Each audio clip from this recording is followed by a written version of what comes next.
Okay, welcome to this first lesson um, in installing, configuring, managing, and troubleshooting PCs.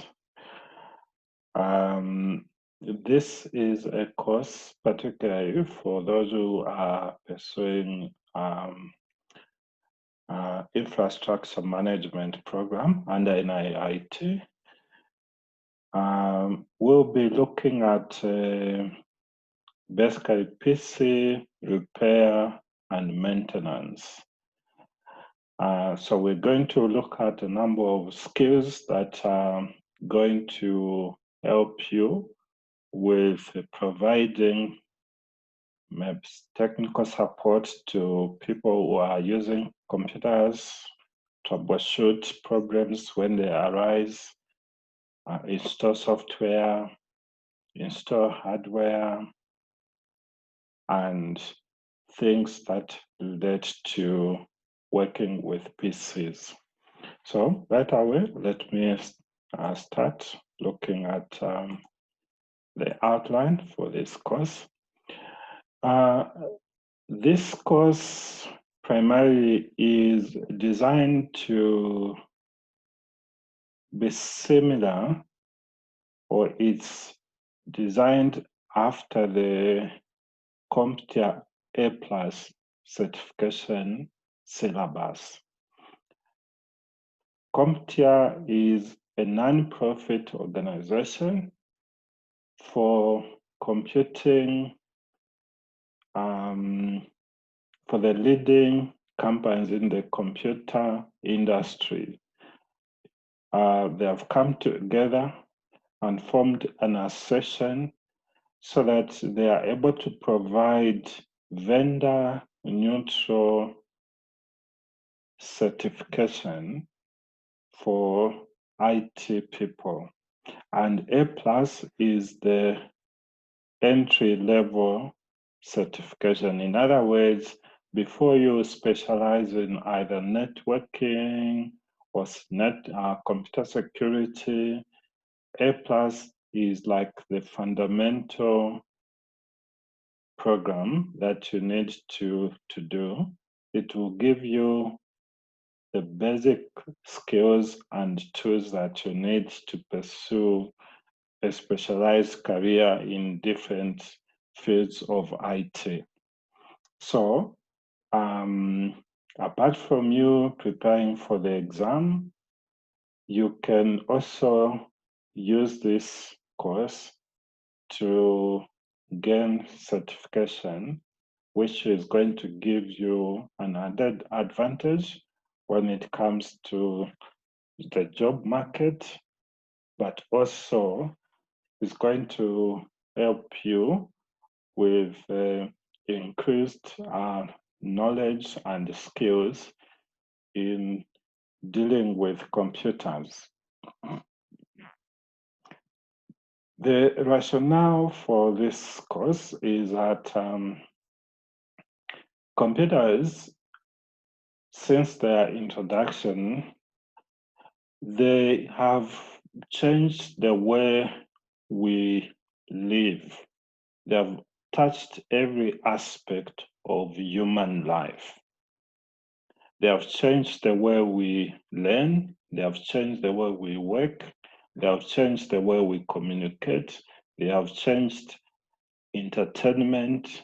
They have changed the way we socialize, the way we do shopping, etc. All aspects of human life have been touched in a positive way by the introduction of computers.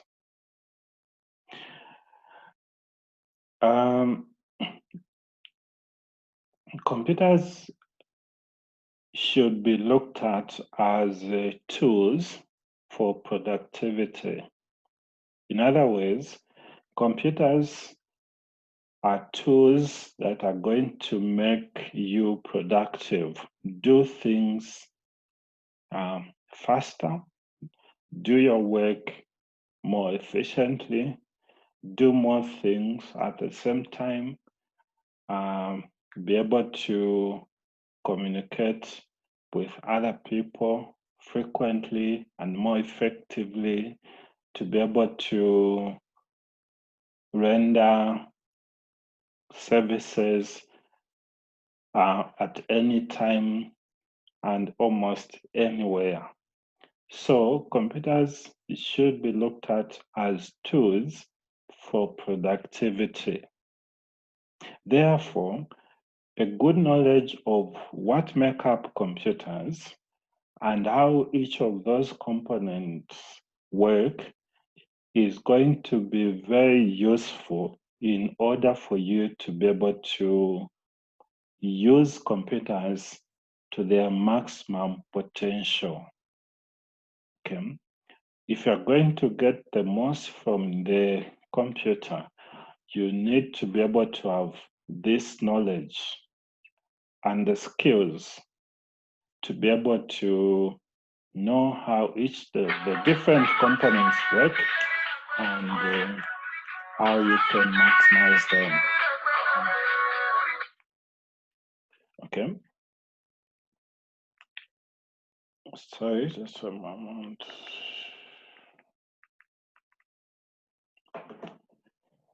Okay, so this course is important for not only those who are pursuing a program in infrastructure management, but other IT programs.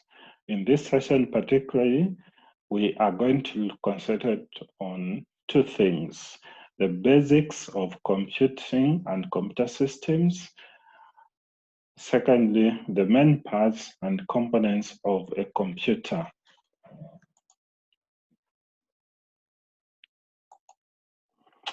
In this session, you will learn about defining the basics of computing and computer systems, identifying the parts of a computer system, identifying the main hardware components that make up a computer system.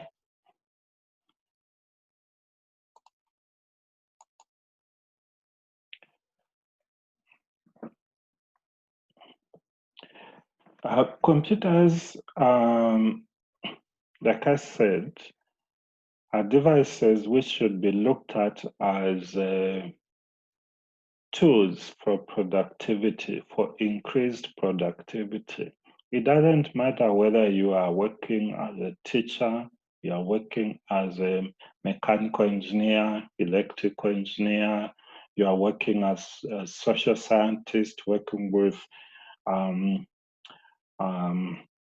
rural people, or working to provide social services. In every field, you can use computers to make you do your work faster, better, and accomplish more. Okay. But what is a computer? A computer is an electronic device that is used to process information, which can then be used to perform certain tasks. Okay. A computer is a device that is going to take in raw information, which is normally referred to as data, process it, that is, perform necessary calculations or sort it in a certain way and produce results, which is referred to as information. And this can then be used to perform a certain task. Now, computers can be used or applied in a number of areas. And for example, computers have been very useful in enabling communication, to allow people to be able to communicate with their loved ones or to communicate for business, such as production of documents which can be used for communication, such as letters, magazines, newsletters, videos, or even just for voice communication. Computers are also used a lot in education. They facilitate education in a number of ways. They provide access to information that can enhance learning. They provide means by which learners can interactively interrogate information or engage in learning and making it interesting and allowing them to be able to access information easily and be able to access information in a variety of formats. With the COVID-19, all of us are aware that a lot of education and learning institutions have taken advantage of the use of computers to continue to provide training and education in spite of the need to observe social distancing.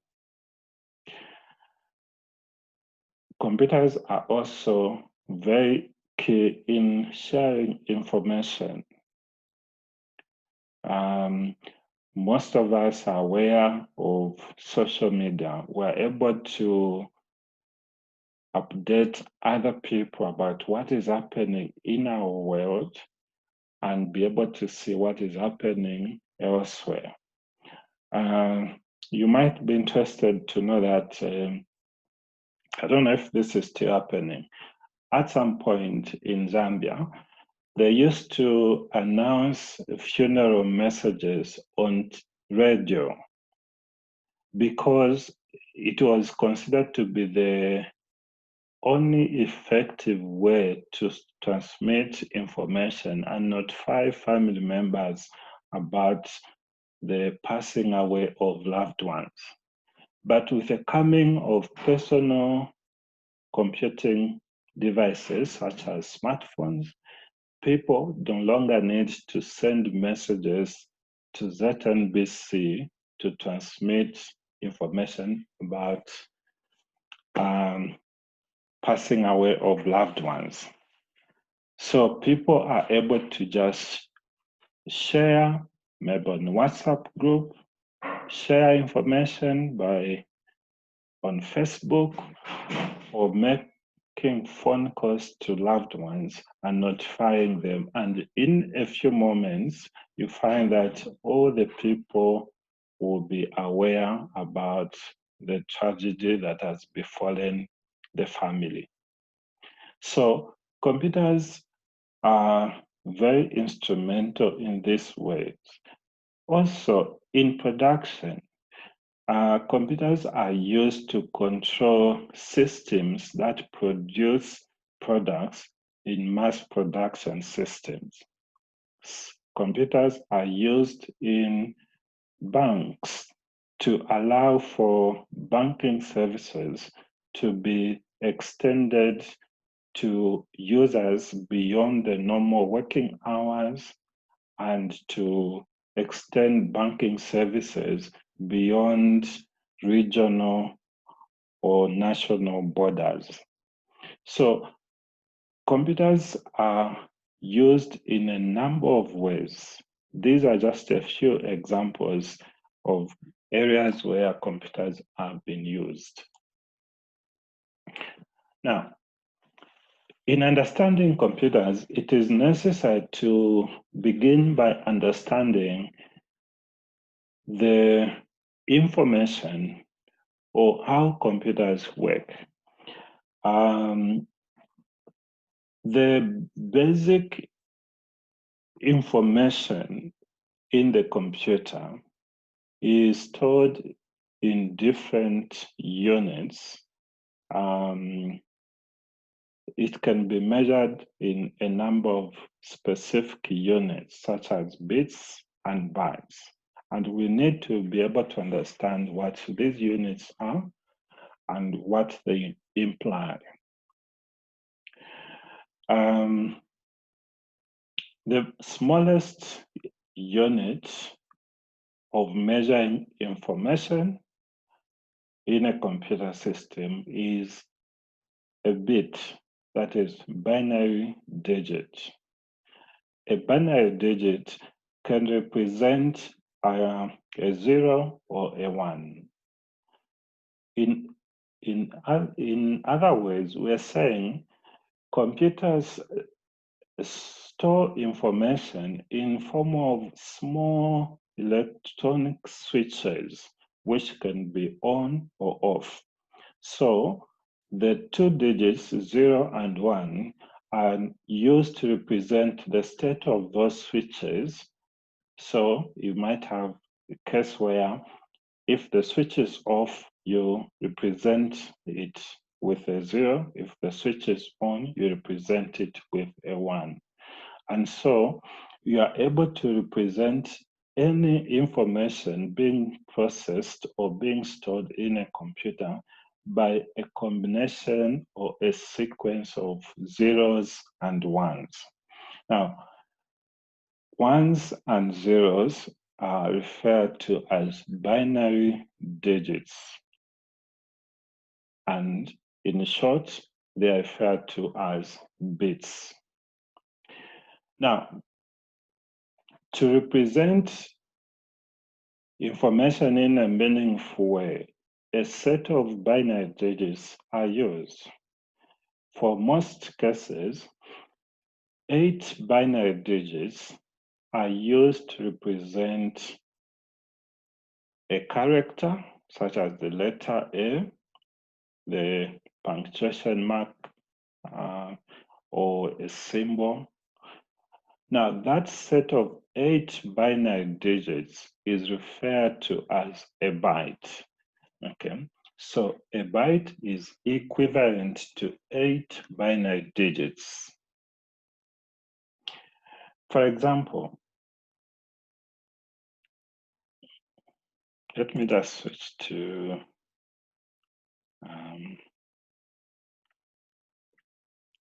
Paint.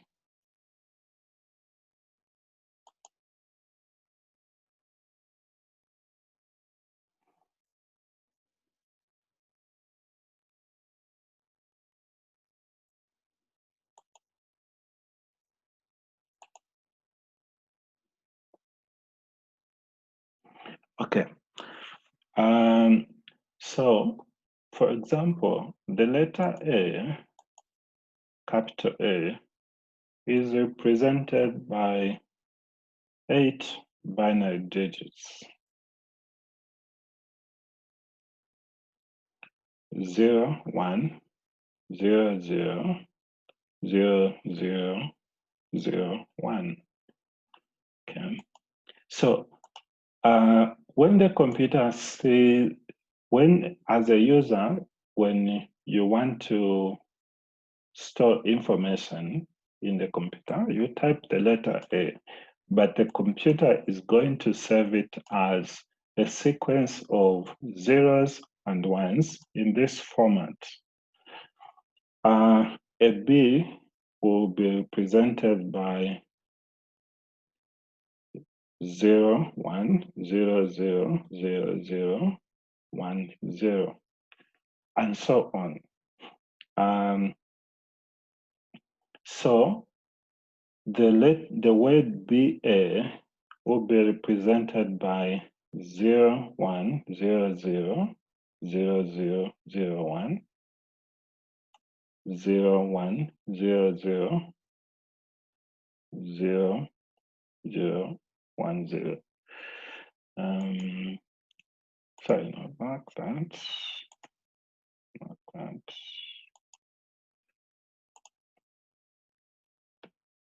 Like that. So this is standing for BA. That's a B and that's a letter A. Okay, so each of these is referred to as a binary digit. or a bit. And a set of 8 binary digits like that stands for a byte, B-Y-T-E. And byte is normally used as the common unit of measuring storage capacity on a computer system.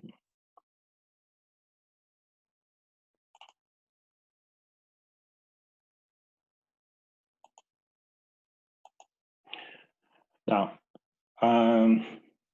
so 8 binary digits are equivalent to 1 byte.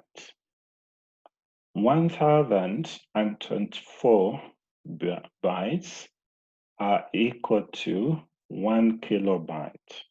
Now, this looks a bit strange, but there is a reason behind that, okay?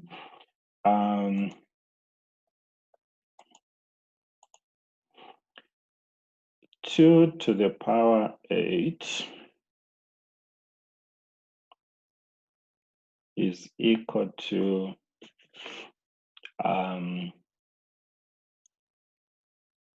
64. Sorry, 1256. Okay. Now, when you take 8 binary digits, they will give you a maximum value of up to 255, or 2 to the power 8 minus 1. Okay. Now, to represent 1000, you square this one, or 2 to the power 16. Okay. Let me just start the calculator so that you see.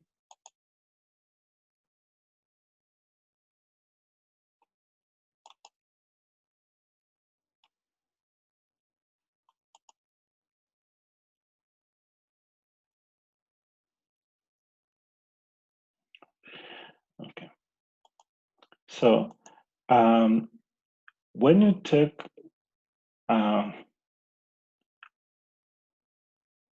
this 2 to the power 10, you get 1024. And that is what is equivalent to 1 kilobyte. Again, if that is raised to the power 20, that will be equal to 1 megabyte or 1000 kilobyte. So approximately, we are saying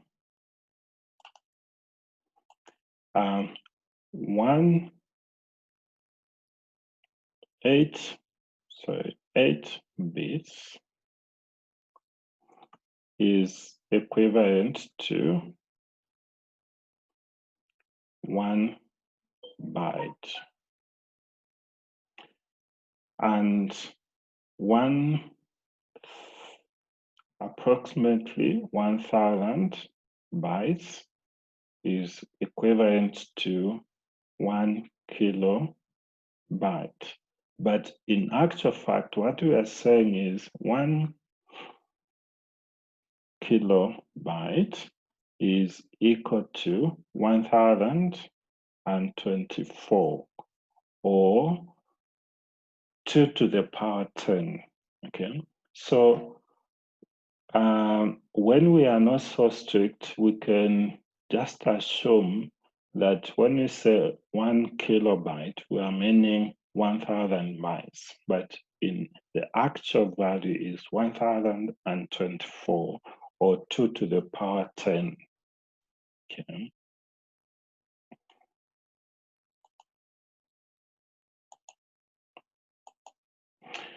And so you can have units derived from bytes as kilobytes, megabytes, gigabytes, and terabytes. These are the commonly used units for measuring storage capacity of computer storage devices. Computers consist of two parts. They differ from other types of machines in the sense that computers tend to display some ability of being rational, being able to think or reason. Now, that is because a computer system is not just made up of the physical, mechanical components. It also has some instructions which will control and enable it to perform certain tasks. So some tasks are it's able to perform certain tasks without human intervention. And they'll look like they are reasoning because they have this set of instructions inside them, controlling them, showing them what to do at different stages or how to go about doing certain tasks. Now, when we look at a computer, we can divide the components that make up a computer system into two broad categories. First of all, they are the physical parts. These I refer to as computer hardware. Then the instructions that enables the hardware to perform their functions. Those instructions are referred to as computer software. So when we think about a computer system, we can think of it in this way.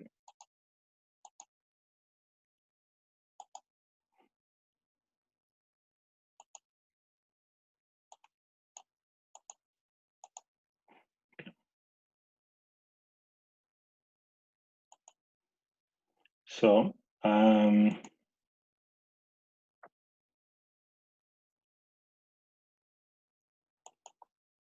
we can think of a computer like that as a computer.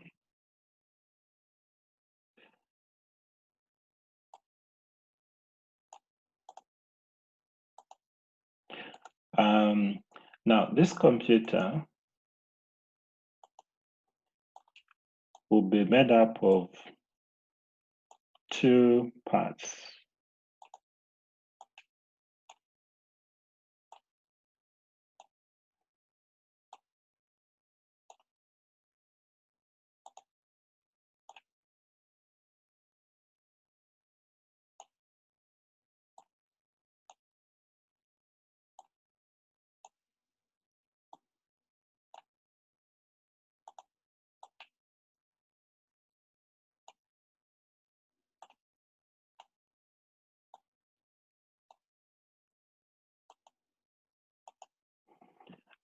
So there's hardware,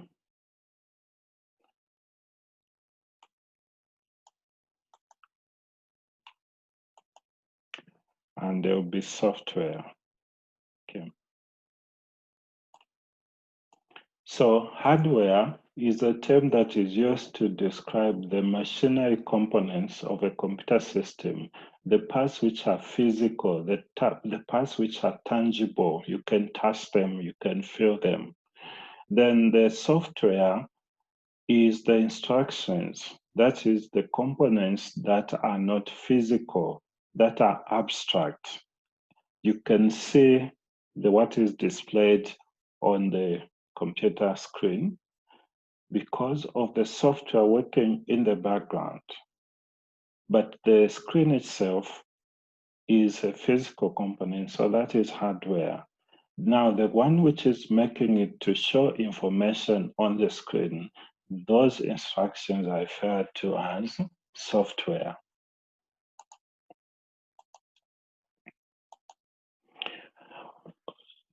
Now, because computers are designed to be used for different types of work in life, there are a wide range of computers. Some are very big, some are very small, some have some funny shapes, others have nice looking outward appearance, and so on.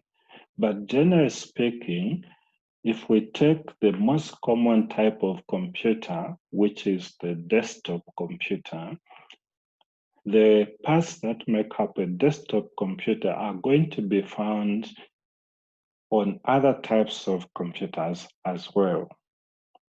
And what we have before us is a diagram showing some basic hardware components of a computer. We do have the monitor where information is displayed. We have a keyboard. We have a mouse, which is a pointing device. We have a CPU housing or tower, where a number of important components are found. And we have some output devices such as a printer. We can also have a scanner, which can be used if you want to maybe transform a picture into a digital format to be stored on a computer. So these are common examples of computer hardware. Now, the hardware that are outside the CPU housing, this component, are normally connected to it by means of cables. These are called peripheral devices or external components. But there are also other components which are inside the CPU housing or tower. These are referred to as internal components, and we'll be looking at these components in detail. So software is a set of instructions that tells the computer hardware what actions to perform, how to perform those actions, on what data those actions are to be performed. So when you go to a supermarket, you buy some items, and as you go to check out, the items are being scanned. The software is going to be telling the computer found at the checkout, the point of sale, to keep adding the price to find the sum total of all the items that you have bought. And once it has found the total of the items that you have bought, it's also going to perform other calculations, such as determine how much tax should be paid, as well as if there's a discount, the software is going to help the computer to perform how much discount is going to be given. So all those actions are under the control of computer software. A software can be packaged software, which is also referred to as off-the-shelf software. This is the software that you can walk into a shop and pay for it, take it, and start using it. This software is also referred to as custom-made software.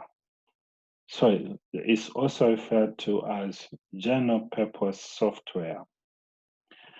But then there's also software which is specifically made for a certain person or business.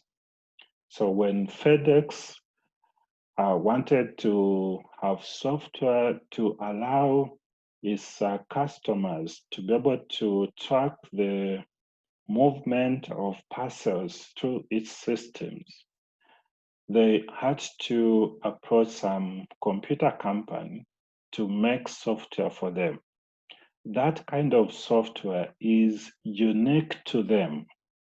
You can't find it in a computer shop. And that software is referred to as custom software or tailor-made software or bespoke software.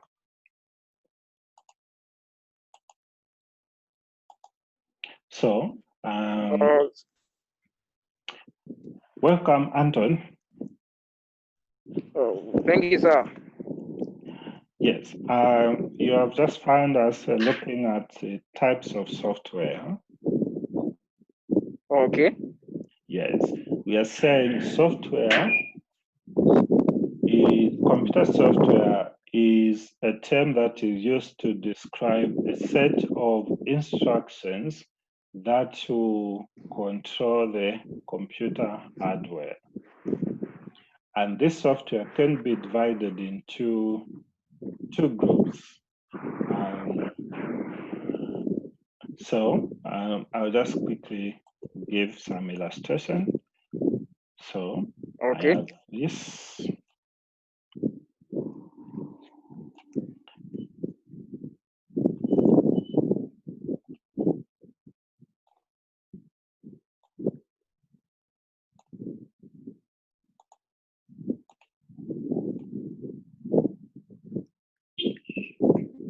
Please bear with my illustration. So we can have software called packaged software or off-the-shelf software, because this software you can walk into a computer shop and just buy it off the counter.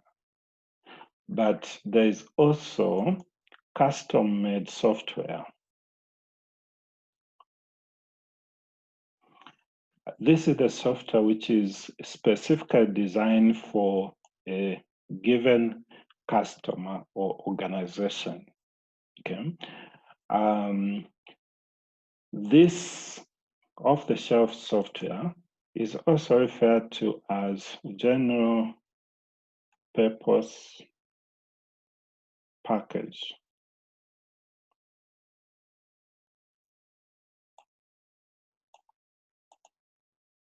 software.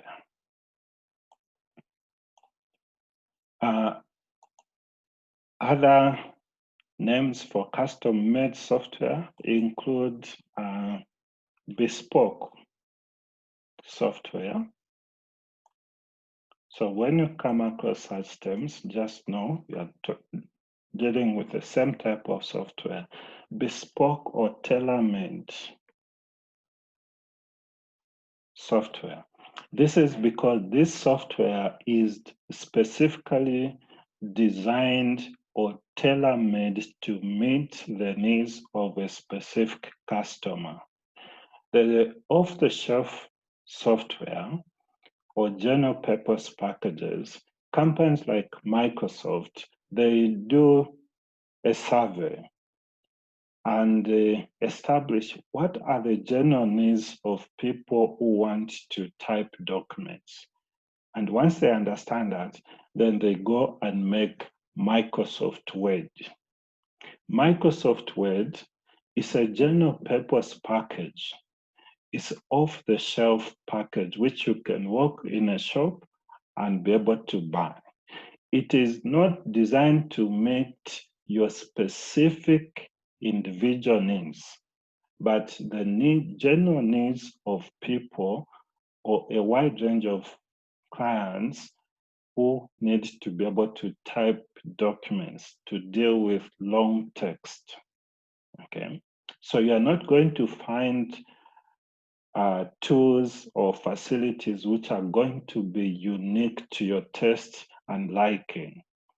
You're going to find tools and facilities which are of a general in nature, which people can use. So spell checking, you can check spellings. It's not going to be a spell checking that is specifically for you. But when you're talking about bespoke software or tailor-made software, this is a software which is designed to meet the exact needs of the organization or the individual who wants to use the software. So here at the University of Zambia, the student information system has been specifically designed for the University of Zambia. The way information is stored, the way users, students who interact with the system is unique to the University of Zambia. The way courses registration is done is unique according to the way registration is done at the University of Zambia. So this is a tailor-made or custom-made software. Okay.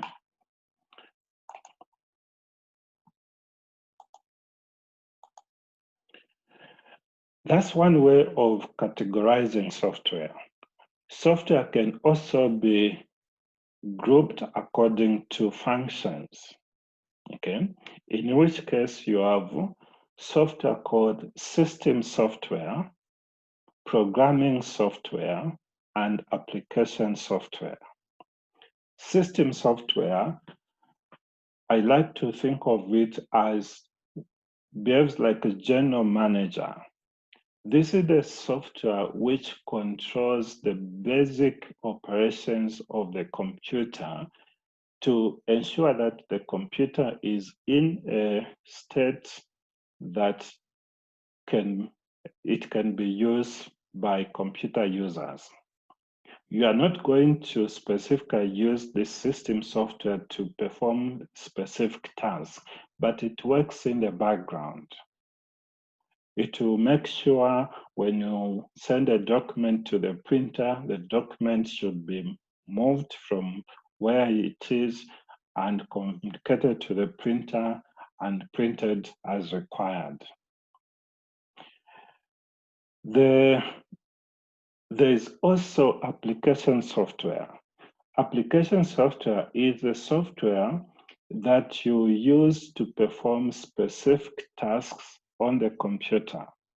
For example, you want to go to Facebook.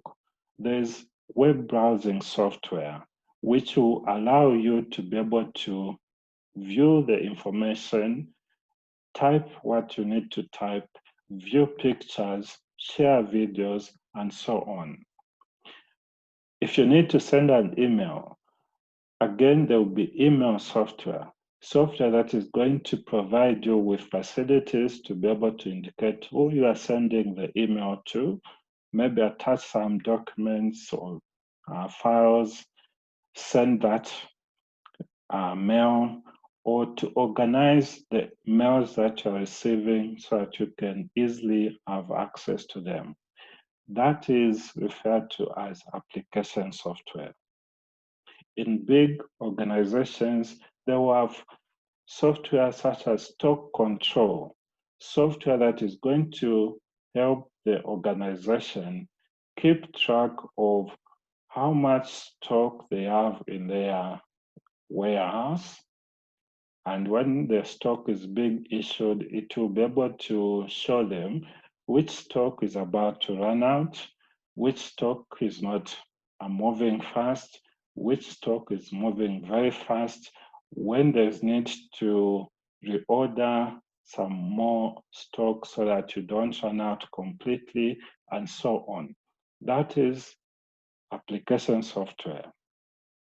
You also find that there will be payroll software, software that is used at the end of the month to calculate how much each employee should be paid.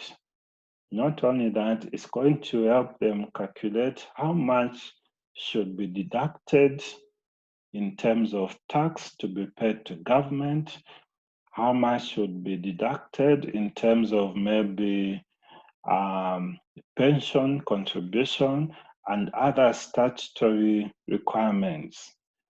And once that has been done, then it's going to print a record of the details of how much this employee has earned in terms of the basic salary, housing allowance, transport allowance, entertainment allowance put together, and the deductions which have been made, and ultimately, what is the net amount which will now be paid into the bank account of each employee. That is application software. For those who are in the engineering field, there are application programs which are used to design different circuits, electronic circuits, or mechanical components. These are computer-aided software, design software, okay? So all these are different types of software, application software. Programming software, we're talking about software that is used to enable programmers come up with new software. Okay, so software can be categorized based on the function, in which case you're going to have system software, programming software, and application software.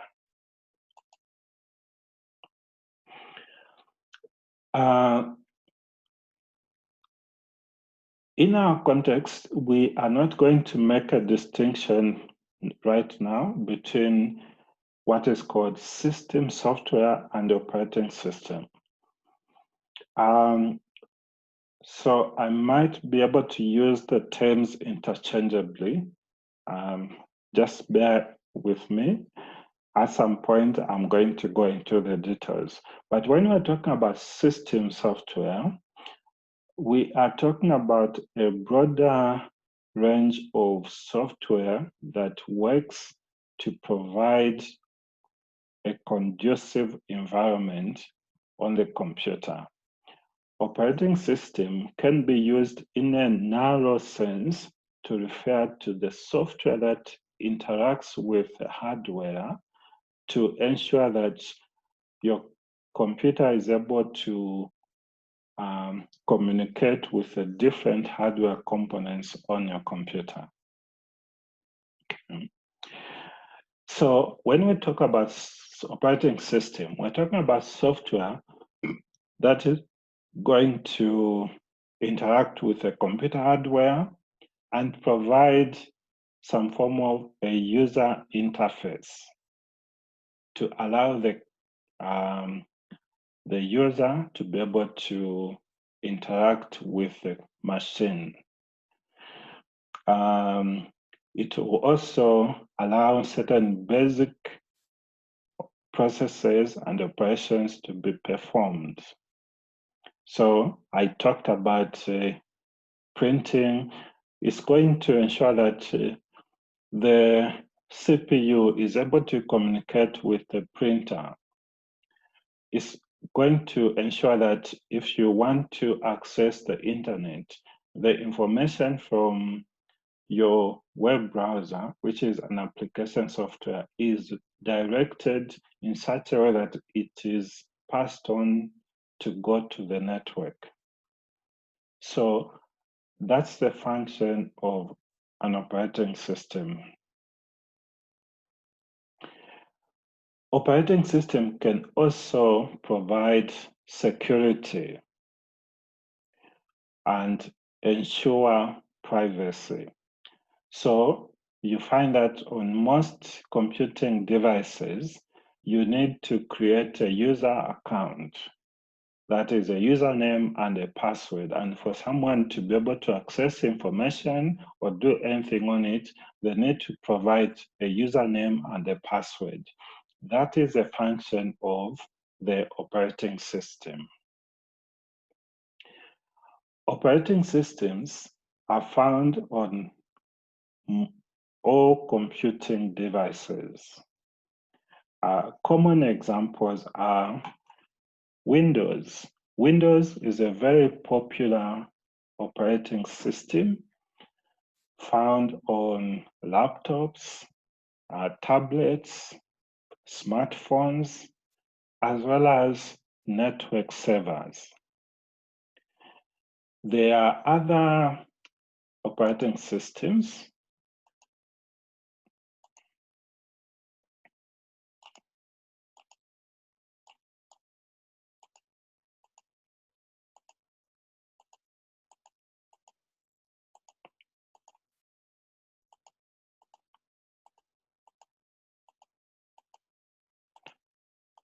So let me just list some of these operating systems.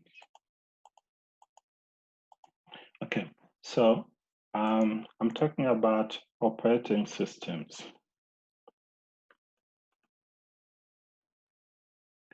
Okay, I'm saying we do have Windows operating system. You also find there is Linux operating system. There is iOS. Windows is proprietary software by Microsoft.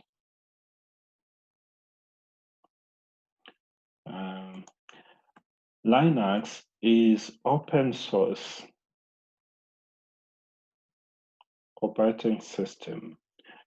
Open source means a gentleman in Helsinki, Finland, called Linus Torvald, he came up with some software which he decided to make freely available to anyone to use, to be able to look at it, modify it if they want, and use it in any way that they want.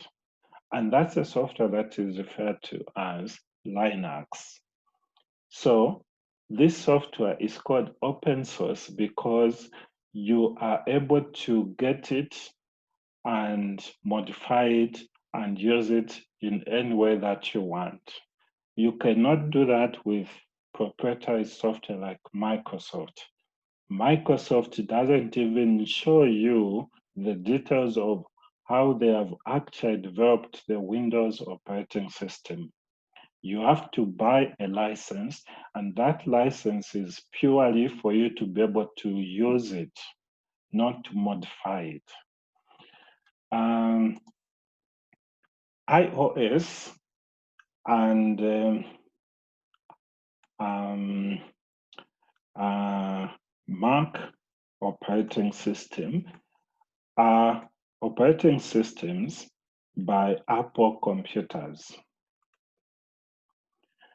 iOS with a small I is used on portable Apple devices such as Apple smartphones and tablets, iPads.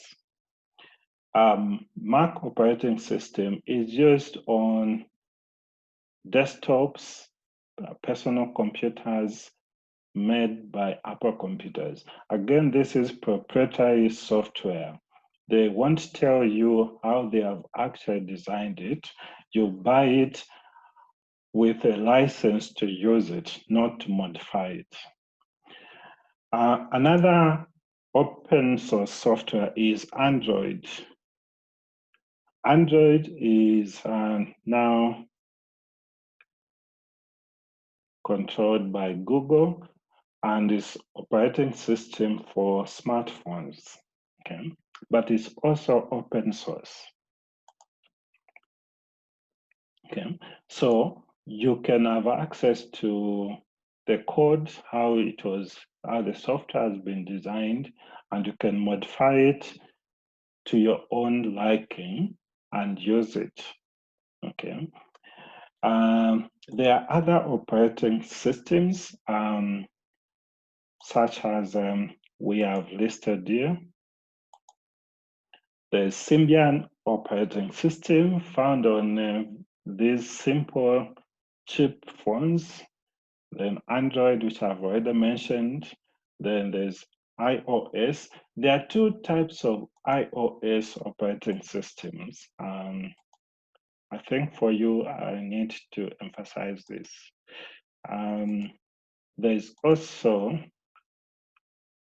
iOS, which is Cisco operating system. Cisco is the giant networking company which makes most of the network equipment. So they have their own operating system. They also call it iOS. So the difference is that Apple's operating system uses a small I, while Cisco uses a capital I. They are different operating systems altogether. Any questions? Not really, sir. At the moment, it's clear. Okay. Yes. The next aspect of this course is understanding the internet. The internet is a global network of a large number of computers which are connected to each other across the world, so that people from different parts of the world are able to exchange information. Technically, when we say the internet, we are talking about the network itself.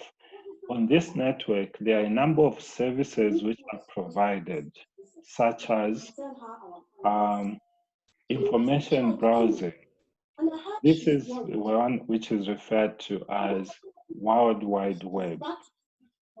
So you use a web browsing software to go to BBC Sports and check on sport results for your favorite team, go to Facebook and so on. You are using World Wide Web.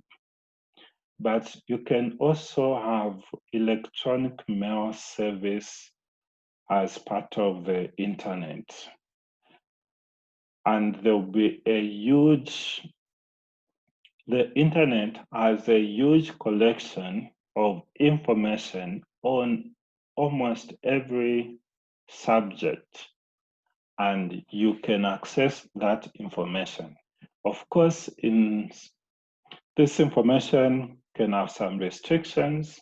Sometimes you need to have some subscription to be able to see it, but this information is available online. So you find that books, study materials, videos are deposited on the internet, and people with access to internet can access them. But for a person to be able to access internet services, they need to be able to connect to the internet. And this is done through what is called an internet service provider. An internet service provider is a company that allows its subscribers to be able to connect to internet. And you need to use software such as web browsing software, such as Google Chrome, Firefox, Mozilla Firefox, or Google Chrome, or Internet Explorer, or Microsoft Edge, Opera. There are a lot of web browsers. All these are different types of application software that you can use to access information which is available on the internet. So to be able to connect to internet, you need to be able to have an account with an internet service provider, and you need software, web browsing software, to access information on the internet. The use of computers can lead to a number of benefits.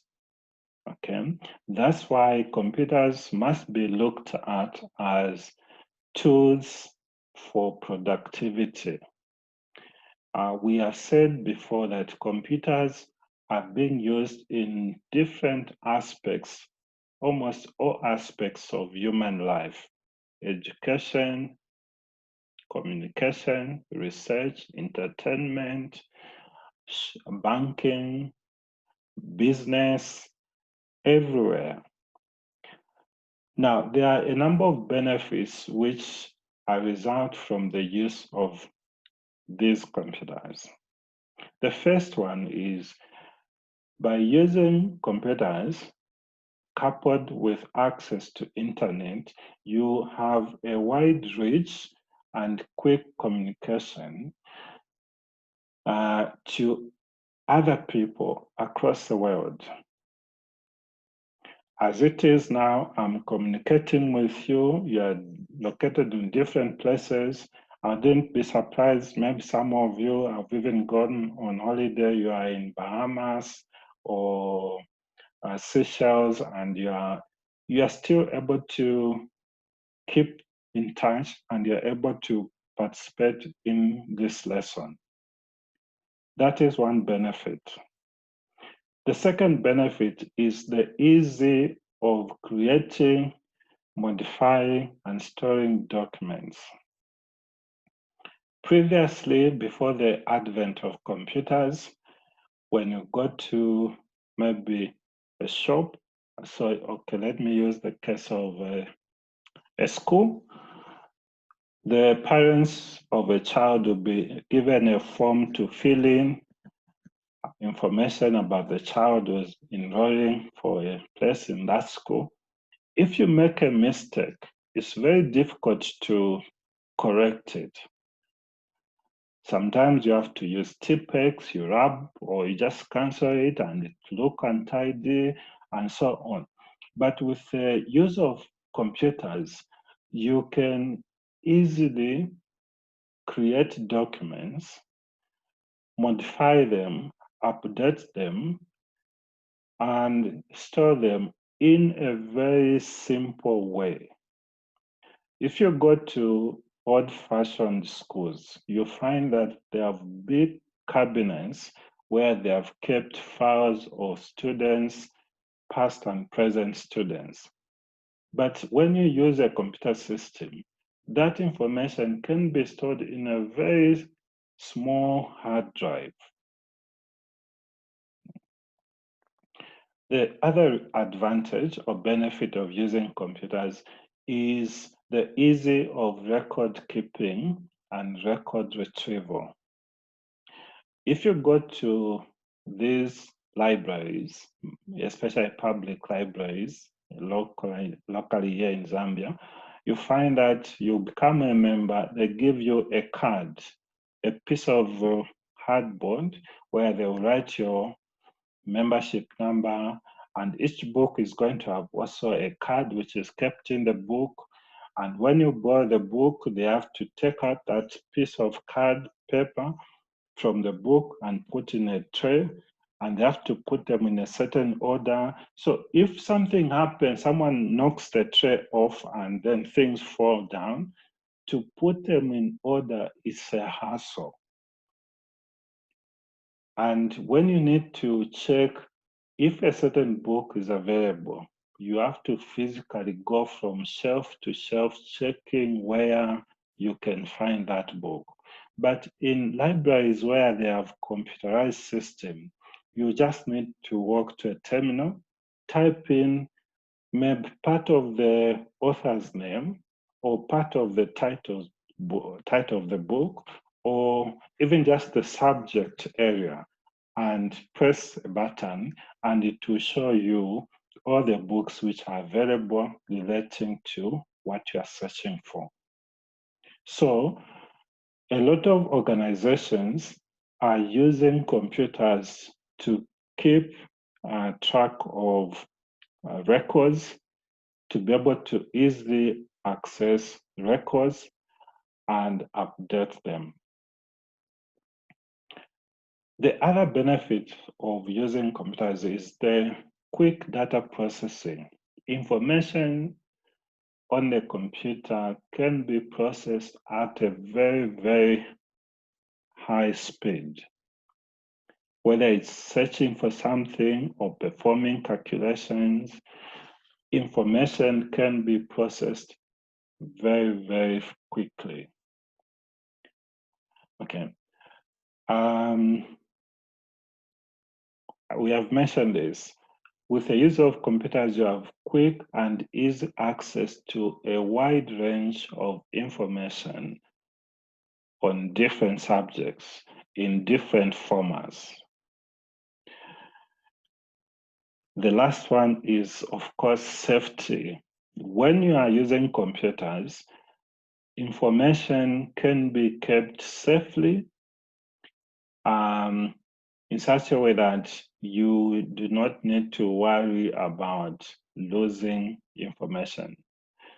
In the past, if you are using maybe a school has kept information in cabinets, if the room catches fire, all those records can be burnt and it will be very difficult to recover them. But when you are using computer system, of course, you have to take some precautions. That information can be kept maybe in multiple places so that even if there is an earthquake in one area and all the computers are damaged, you just need to buy new computers and you'll be able to access the information. The information will still be intact. So a thief or someone who has huge debts with a bank cannot go to the bank and burn the bank down in the hope that all the information about their debts will be destroyed, because that information is kept safely and securely. So those are some of the benefits of using computer systems. Personal computers. Generally speaking, computers can be divided into according to size. There are the extremely big computers, which are called mainframe computers. Then there are mini computers.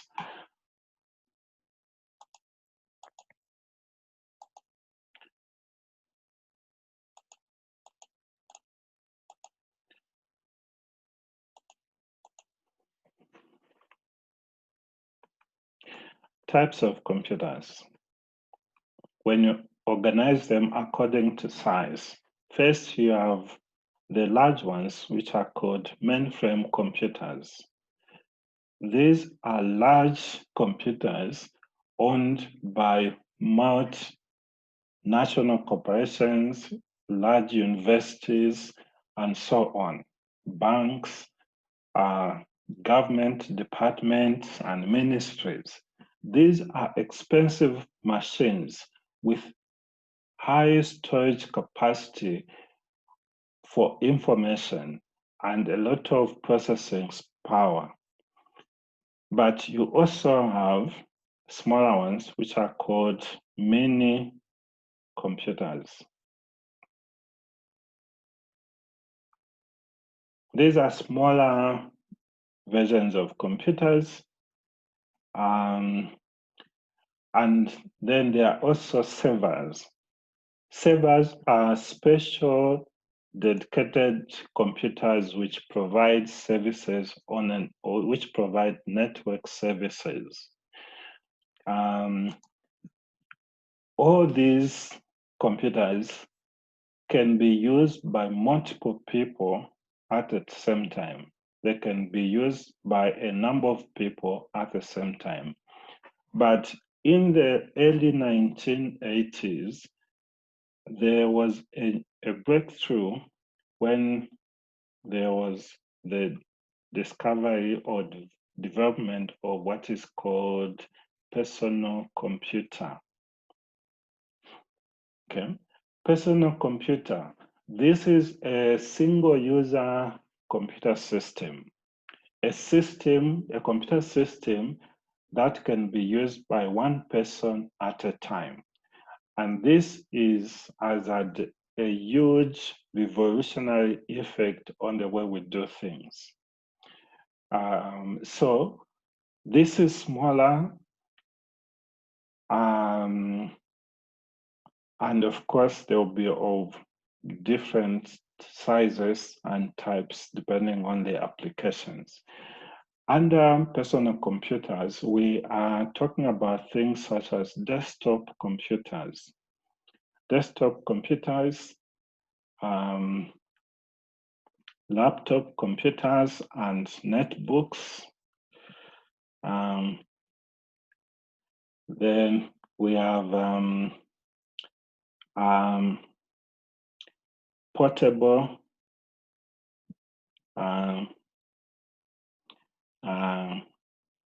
computing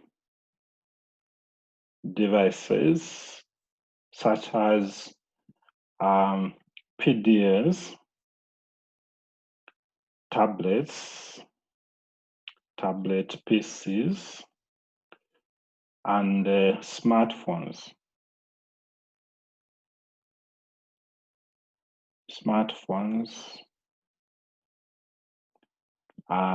As well as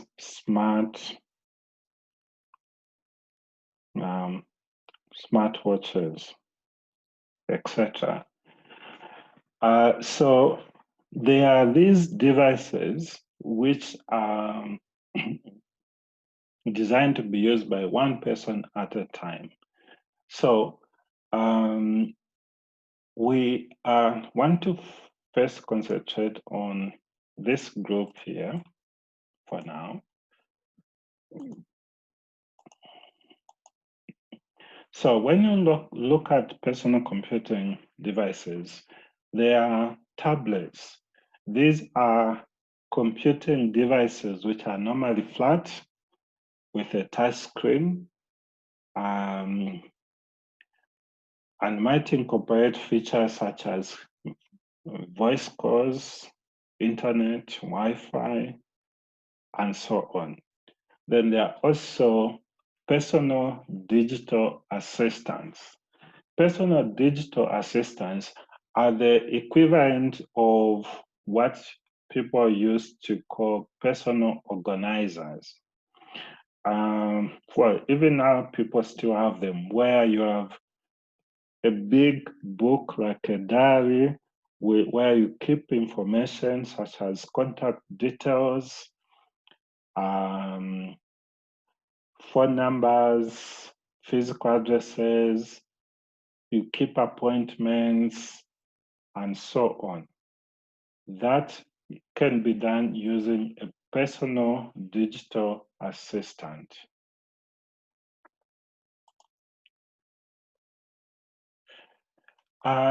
It's important when talking about computers to think about security.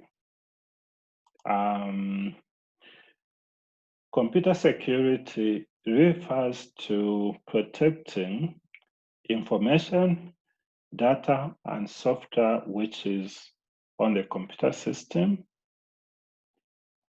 but it also includes protection of the physical computer hardware. So computer security is about safeguarding computer system or protecting computer system and the resources on them from one, unauthorized access. Because the information on a computer system can be accessed from almost anywhere. It is important that only bona fide users or legitimate or authorized users have access to that information that is stored by an organization. In all countries, there are data protection laws which places a responsibility on any organization that collects personal information to ensure that the information that they store about people is kept safe from unauthorized access. Some information may be sensitive, like trade secrets, how certain companies make their products. They don't want that information to be leaked to the public. Some information will just be personal, medical records of people, health conditions of an individual. You don't want people applying into your illnesses and things like that, what kind of medicine someone is taking and so on. You want that information to be kept private to yourself and only to those people who you want to have access to that information. So one aspect of computer security is preventing unauthorized access. The second aspect of computer security is to prevent data theft, loss, and corruption. Data theft means you have people obtaining information which maybe they can use to blackmail someone or to unfairly compete in business or to modify information. For example, I owe the bank 250,000 kwacha. I gain access to their banking system and change that to show that I'm owing them 15,000 kwacha.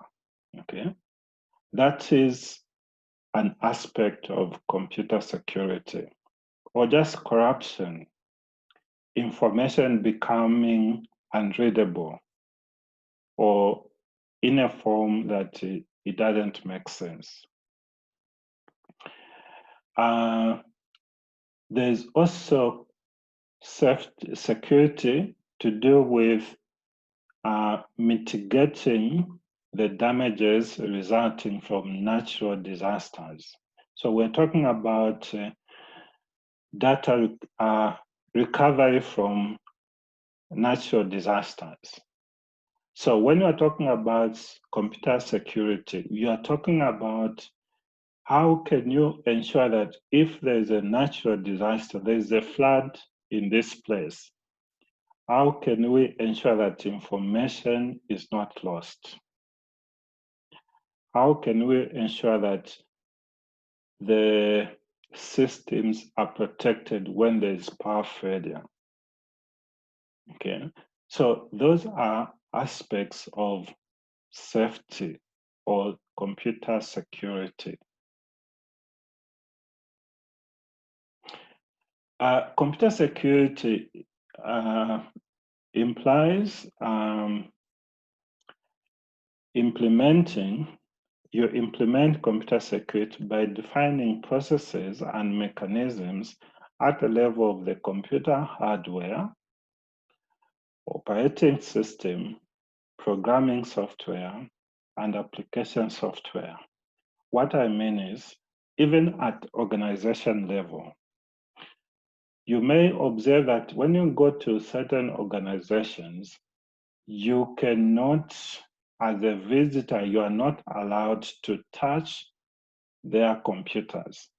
That is an administrative procedure to protect the security of their computer systems.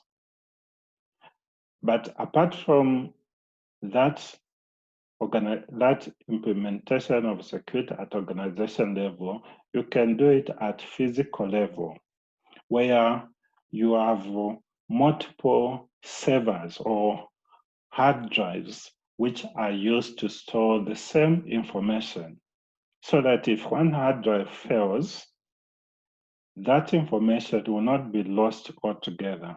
The other hard drives are going to be available and that information will still be accessible.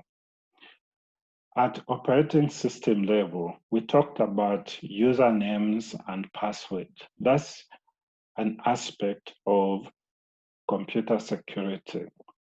When you are designing computer software, you have to include features which are going to safeguard the information that you are dealing with. For example, when you are writing a computer program where you need people to be able to log in with a username and passwords, you don't store the passwords of people, of user accounts in a database in plain format, in plain text. So you are going to use some form of encryption or hash function to ensure that the password is scrambled so that when someone has access to a database, they open the table, they look at the password. It doesn't make sense. It will just look like a jumbled mixture of characters. Also, at application software level, you can implement security. Some applications like accounting software, you find that before you can log in, that software will require that you enter a username and password. You find that in some software, whenever you make some changes, whatever you do on the system is going to be recorded in a log, so that if some months from now they say, at the University of Zambia, this one has graduated, but they never maybe did this course, but how come they have graduated with a distinction? You can go to the system and check that on this and this day, the marks were entered for this course by this person, and that is auditing. So systems can have such features to ensure that the information is kept securely. The other aspect of computer security is to make sure that the computer systems and resources are available continuously to those who are authorized. There are some computer criminals, if I may call them that way, who can just take pleasure in disrupting the computer services. So they go to this online company which is selling online and bombard it with a lot of information so that the system or their website stops responding, it crashes. If they succeed, then they have compromised the security of your system. So these companies which, for example, eBay, Amazon, they have implemented measures to ensure that even if some people in a hostile country decided to take them down, those services are going to continue being available to the users 24/7. If they succeed, then they have compromised the security of their system. in most countries, unlike what is happening in our country, where you have banking systems which are frequently unavailable, you want to transfer money, you find that your banking system is down. In some countries, that is not acceptable, because you find that some payments have to be made at a precise time and no delays will be accepted. Now, if you are supposed to pay a fee, or you are paying back a loan at midnight on Friday, and then it happens that your bank, for some reason, there was no power, so their system is down for 6 hours. It will mean that your payment is going to be delayed for 6 hours. In some countries, that is unacceptable. So they want to make sure that their systems are available continuously, so that those who are authorized or legitimate or bona fide users can use them anytime that they want. It's not acceptable to often go to your ATM machine and find it's not working, you can't withdraw money. It's not right. So if you are talking about computer security, the machines, ATM machines, must be on and working almost 99.999% of the time. That is computer security.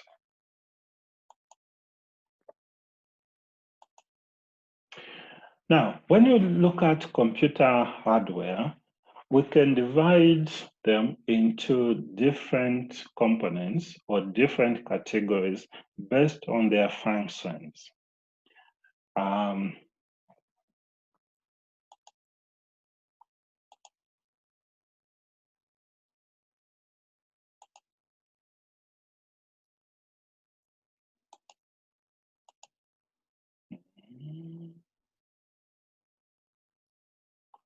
Okay, so I'm just making sure I'm recording.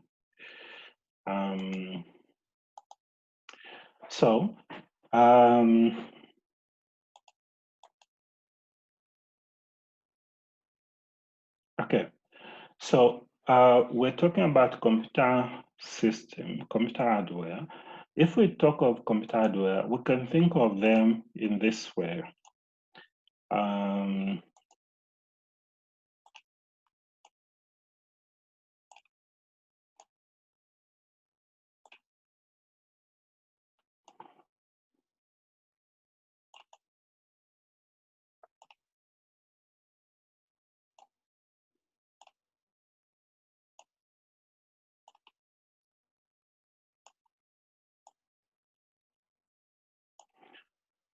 This is the central processing unit, or CPU. And inside there, we can have a number of components.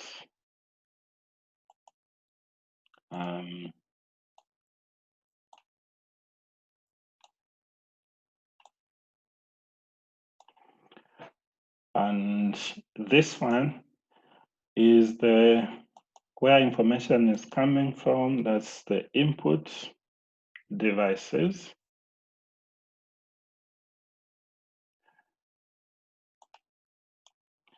And we have output devices.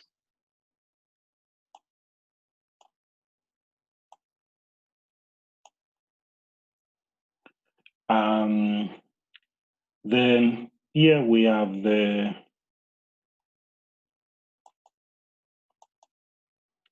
backing storage or secondary memory.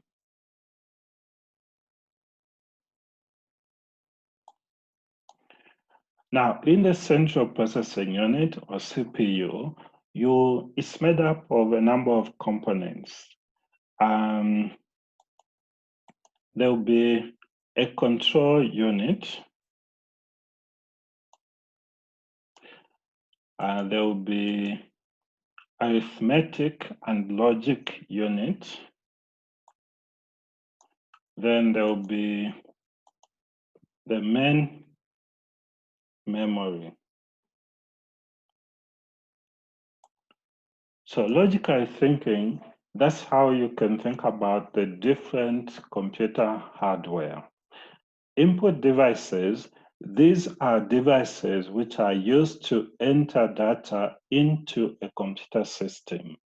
They are going to take data which is in a form that a human being can understand and convert it into electronic signals which can then be processed by the computer. Output devices are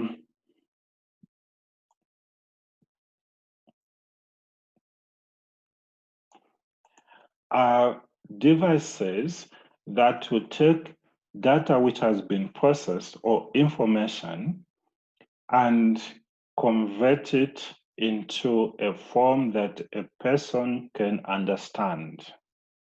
So an input device can take maybe information in form of mechanical movements. A mouse, for example, pressing the mouse buttons can be a way of communicating or entering information into the computer system, or pressing on the keyboard. A microphone is an input device which will take audio sound and convert it into electronic signals, which can then be processed by the computer. A speaker is an output device which will take electronic signals with the help of a sound card, convert that into audible sound so that a person who is listening to the computer can hear with their ears. A monitor is an output device which will take electronic signals and convert them into images which can be seen by people. Other output devices include robots, which will take electronic signals and convert them maybe into motions. So you have this maybe in a mechanical engineering workshop, you can design your pump, water pump, and to manufacture it, you can connect to a computer-aided manufacturing device, which is going to now be able to produce a pump based on those designs, or produce a printout on paper. So that device which is going to be producing maybe a plan of a house, that is an output device. It's converting electronic signals from the computer into a form that can be appreciated by a human being. So when we are talking about a system, we are talking about here, what we have is data being entered into the system. Okay. So up to there,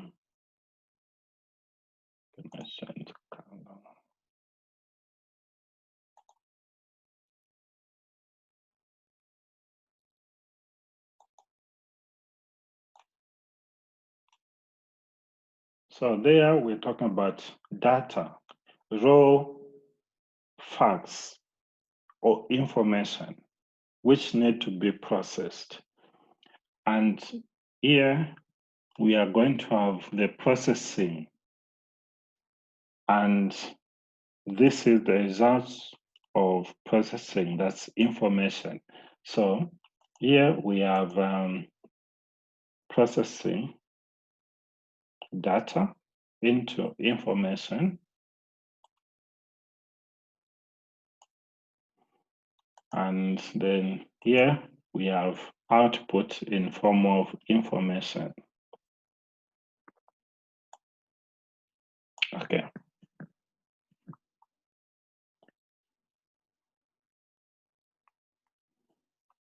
Okay, so let me go back to the PowerPoint presentation. So a computer system can consist of the following parts: the ALU, arithmetic and logic unit, the control unit, memory, that's the main memory. This is what is referred to as the CPU at times. Then you have input devices and output devices. The ALU, the control unit, and the memory form the central processing unit, or it might be referred as the system unit or the processor or microprocessor. The components outside the CPU are generally referred to as peripherals or peripheral devices. Input and output devices are devices which are used to enter data into the computer system or to get information out of the computer. For example, a keyboard, a mouse, a printer, a scanner, and various peripheral devices such as a monitor, and so on. Any questions? So maybe just pick it up and just from the ALU, that explain a little bit from there. Okay, you want me to go over the ALU. The Yes. arithmetic and logic unit.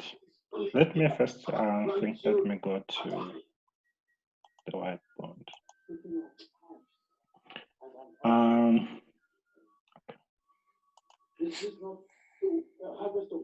ALU, that's arithmetic, logic unit. The ALU is the part of the central processing unit that is responsible for processing data into information. This is where calculations are going to be done, comparisons are going to be performed to compare if one piece of information is equal to another, or this item is less than or equal to this one, or this item is not equal to that logic programming aspect. That is done in the ALU. So for processing of information is actually done in the ALU. The control unit. Okay. The control unit, the CU, that's control unit. This is the part that controls operations of the computer.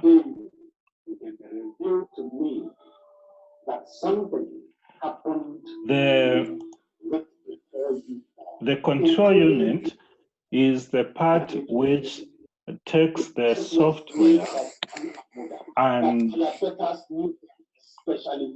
try to decode to understand we say that software is a set of instructions. The instruction is coded. We have been looking at SQL Server, and this week we just finished looking at stored procedures and functions. Those instructions have to be translated into, have to be interpreted so that the computer knows what you want it to do. Do you want it to save information into a table? Do you want it to print a word on the screen? Do you want it to maybe create a table? It's the function of the control unit to understand that and perform that task. Okay. Then the main memory, which is sometimes just referred to as the memory. This is the working space for the CPU. When the processor is processing information in the ALU, the control unit is executing instructions.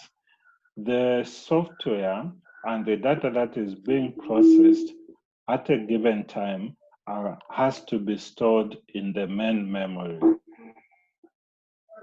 The backing storage or secondary memory, this is where information and software which is not in use is kept.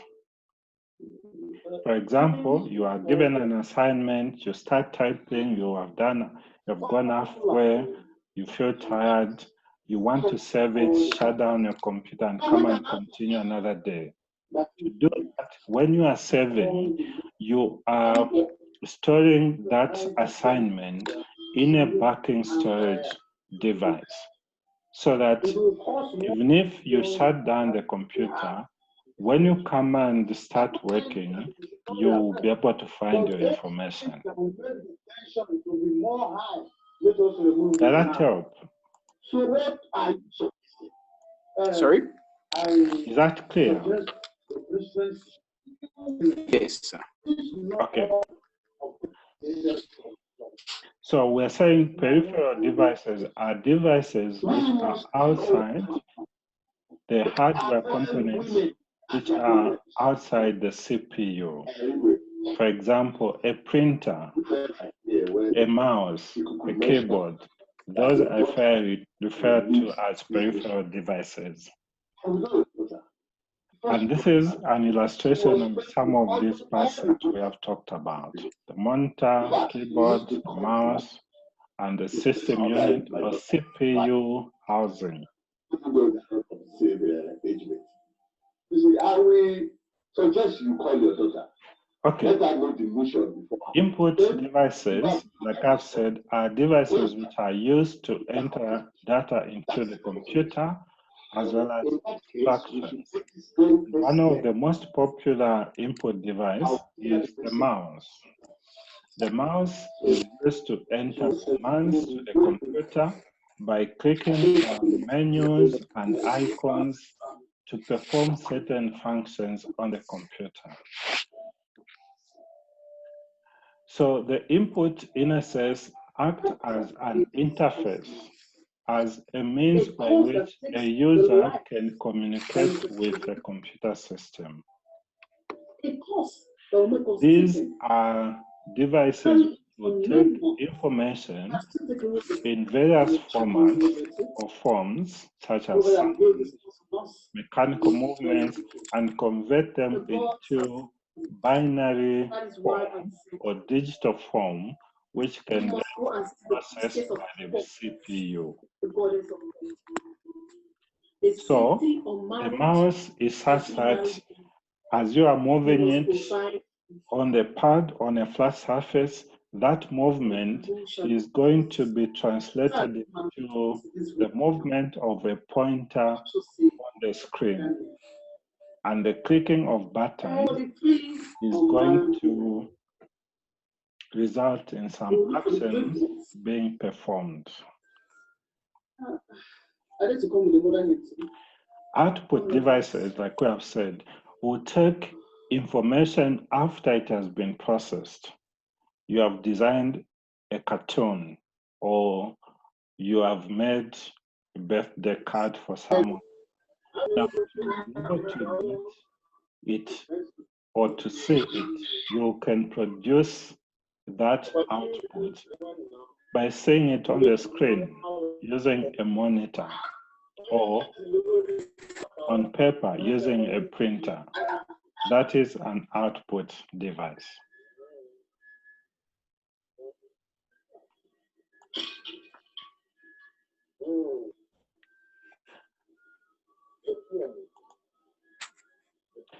Okay, so printers are going to produce output onto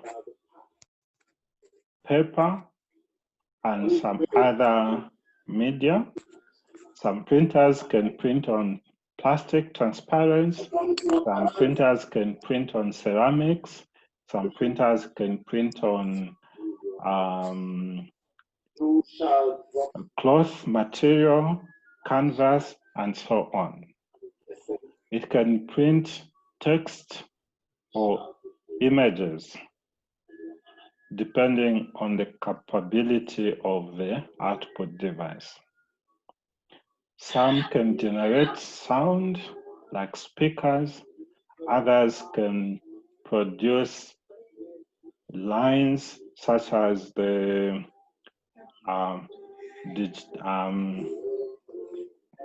those which are used to print maps and plans of buildings for architectural designs. Others are going to be producing graphics like pictures taken maybe using a digital camera. Incidentally, a digital camera is an input device.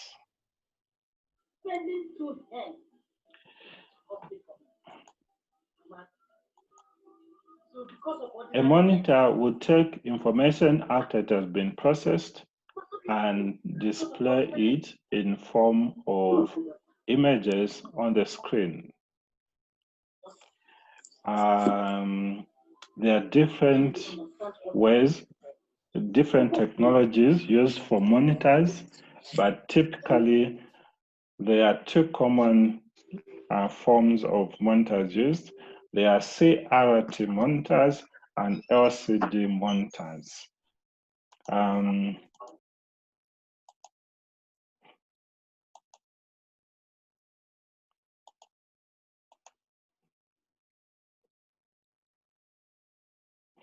So monitors can be CRT, that is cathode ray tube monitors, and LCD, that is liquid crystal display. These are also referred to as the flat screen monitors. Okay. This is the old type. The ones which look like this.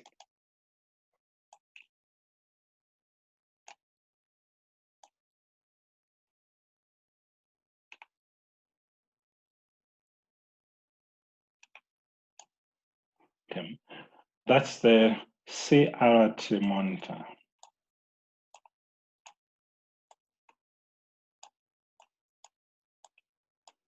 Okay. That's the old type of monitor. The LCD, we are talking about the flat screen monitors, which will look like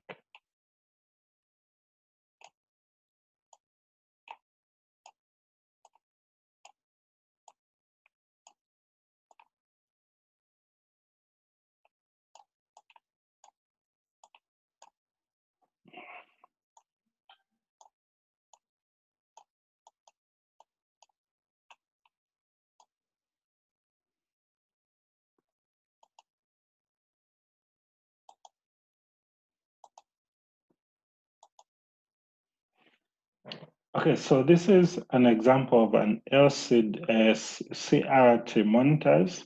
CRT monitors, like I said, these are old types of monitors. They are quite heavy, they're bulky, and inside they have a glass tube where the signals are converted from electrons to images on the screen. They take up a lot of space and they consume a lot of energy, so they're not energy efficient. These are now obsolete, so you rarely find them being used. LCD monitors use a special type of liquid which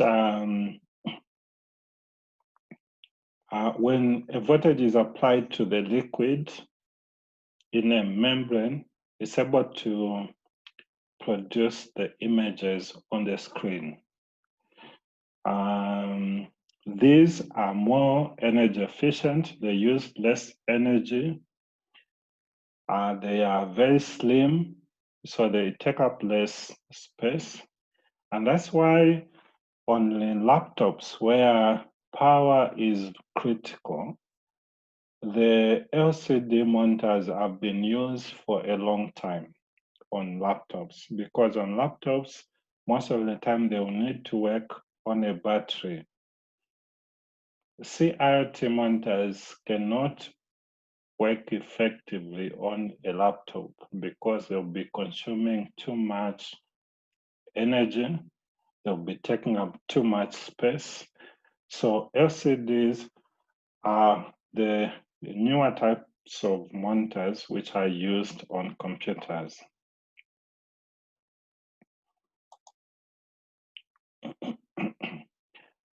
Another form of output device is projector.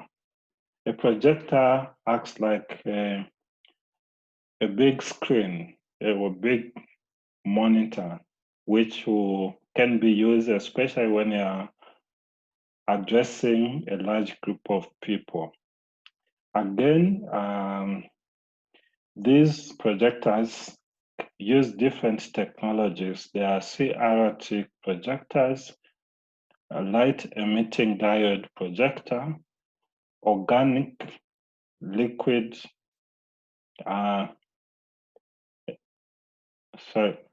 organic light emitting diodes projector, or OLED, or LCD projectors. So these are different types of projectors which you might come across. So this is an example of a CRT projector. It consists of lights being projected from different bulbs of blue, yellow, and red. And we know that these are primary colors, so when they are combined in a suitable concentration, they are able to produce almost any color. Again, these are old, heavy, and expensive, and they are almost obsolete. It's rare to find them in use now. This is a light emitting diode projector. In other words, inside there is a lamp where there are light diodes, electronic components which produce light to project the image onto the screen. They require a projector lamp which will produce light. They require little maintenance, they use less power, and the amount of it is not so much, okay, compared to CRT projectors. OLED projectors are a newer technology. They use a film of organic compound for creating emissive electroluminescent layer. That's just a big term to say electrons causes this membrane or layer when subjected to electricity to produce light. These are usually smaller than LED projectors. They are compatible with standard composite video sources such as personal computers,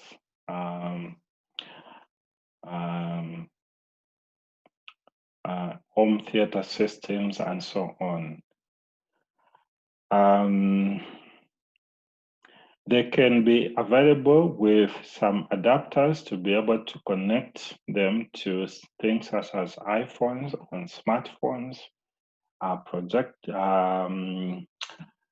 television sets, home theater systems, and so on.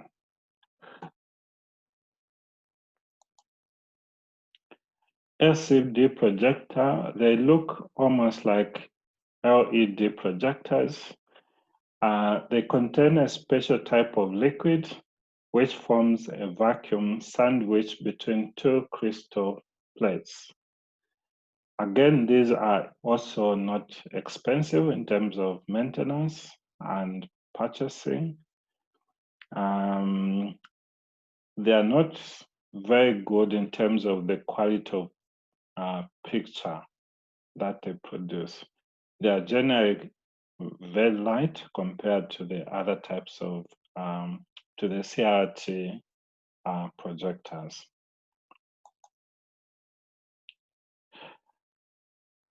When you're dealing with projectors, it's common to be interested in the quality of display that they're able to produce. Now, there are two measurements which are normally important here. There is the brightness, which is measured in lumens, but also the quality, though how clear the device is able to display images, which is the resolution. Resolution is the measure of how good a device is able to display images. You may have noticed that some displays, when you look at them, the picture will look like just a set of dots put together, not very clear. The edges are not going to look very fine. That means that it has low resolution. Higher resolution means that there are more dots called picture elements or pixels per inch. And the more pixels per inch, the better the quality of printout. Sorry, not printout. Printout also there is resolution, but also for monitors, the more pixels, the better the picture. So you normally have to measure for resolution of monitors and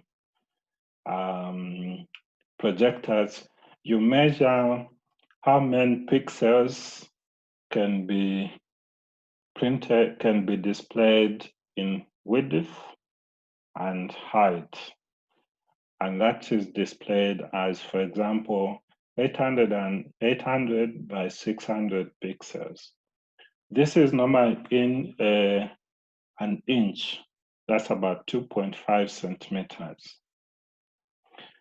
The resolutions have some standard names. So the basic resolution of a monitor, which is 800 by 600, is extended graphics array, or XGA. Normally you'll find that if you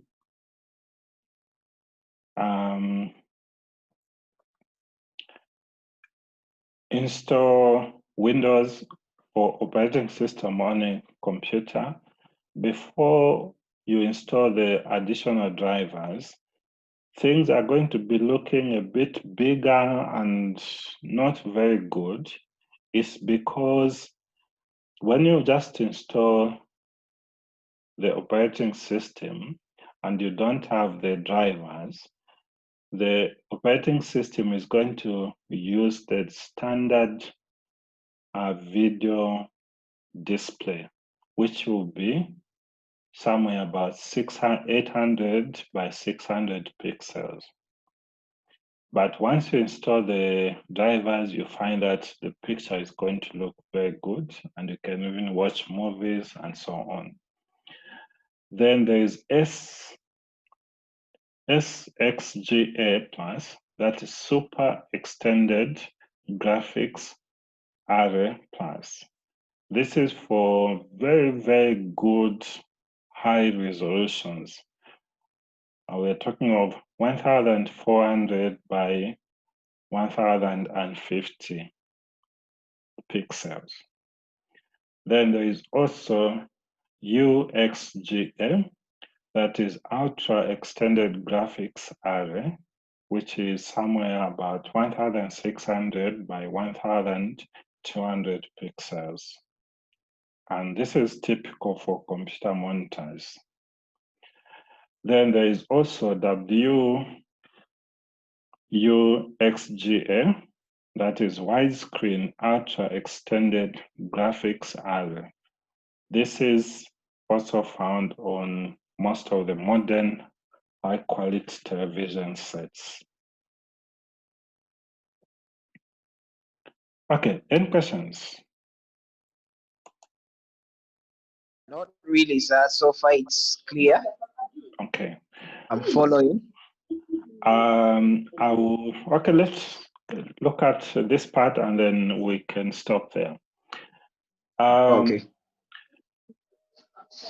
To achieve the best display quality, the resolution of the image to be displayed should match the native resolution. Every computer devices, they have what they call the native resolution, or the default or the recommended resolution. Let me just see if I can get back to it.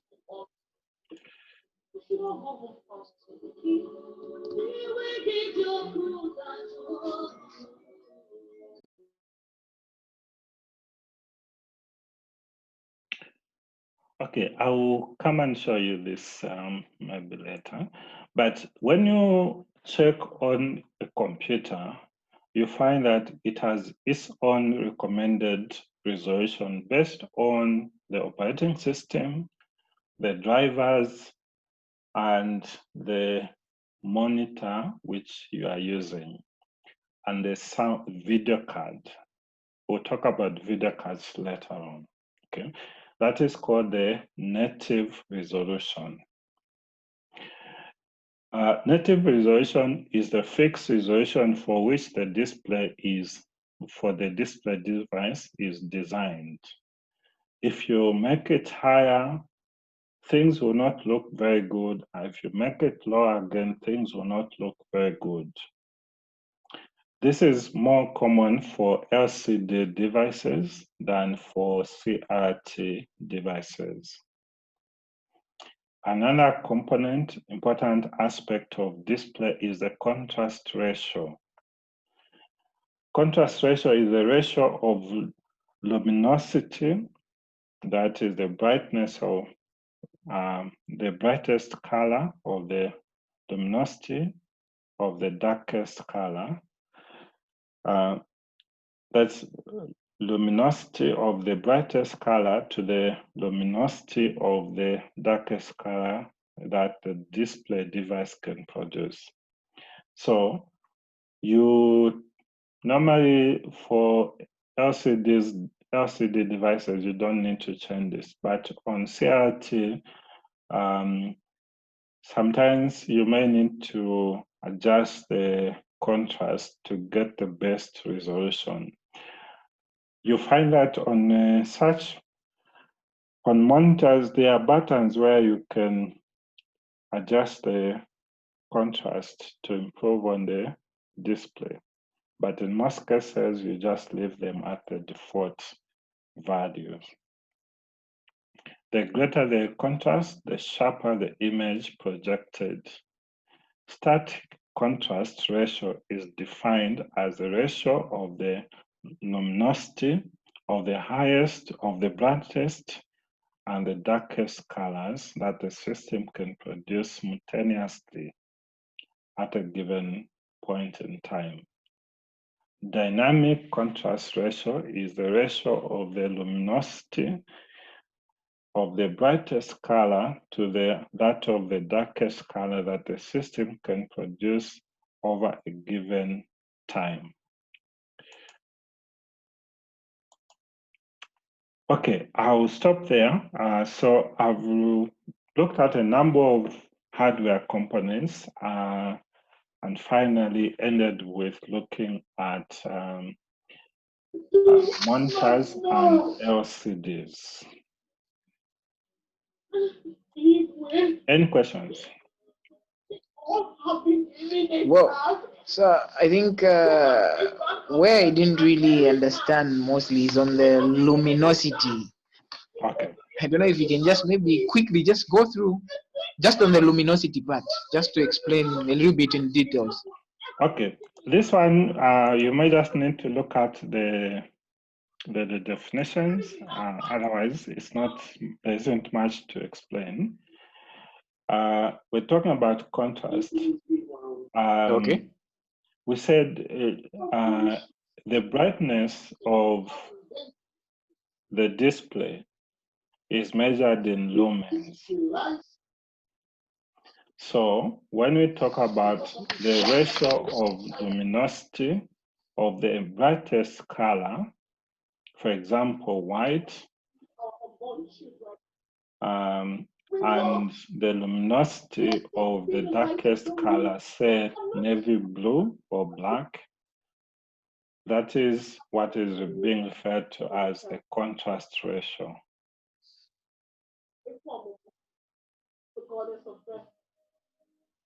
Okay. So this can be adjusted sometimes to improve on how sharp the images on the display will appear. It's different from the resolution. Okay. Resolution, we're talking about how clear, that is the number of pixels, how fine the picture will look on the display. But when you are talking about contrast, you find that the pictures may not look very sharp. Not that they have edges, but when changing from one edge to another edge, it's not very clear. That has to do with the contrast. And that is dependent on the brightness of the bright colors and the brightness of the dark colors when they're displayed. There's the static contrast ratio and dynamic contrast ratio. Contrast ratio. Okay. Okay. Any other question? I've been talking for more than 2 hours non-stop, and any questions? Yes. Okay. Well, sir, I just want to go to a little bit broad question. Let's say on this course that we are doing, yes. What are the main things that we really? What are the main things that we really need to look into as students? Sorry, like the installation, configuration, management. Sorry. Come again. I was saying to say, like in the course, the installation. Yes. Okay, the A+ course. Yes. Yes. What are the main things that we need to look at? Like, what are we going to expect? What are we expected to do after the entire course? You mean the objectives? Yes, the objectives or the outcome of this Uh, particular course. I think you missed the introduction. I started with that. Yeah, I think the introductory part I was a little bit late. Yeah. Okay. You just watched the video. I will not go over that, but briefly what we said is that in a nutshell, this course is meant to help you have the necessary skills to be able to repair computing devices, to troubleshoot problems when they occur, and to be able to make sure that you have the knowledge to efficiently and effectively use computers. Which one? Okay. So in a nutshell, that's what I can say, but I'll share the video, then you can look at it again. Yeah, we can look at it, yeah, from the beginning. Okay. Okay. Okay, I need to stop here now. If you have any questions, let's chat on the WhatsApp group. Okay, sir.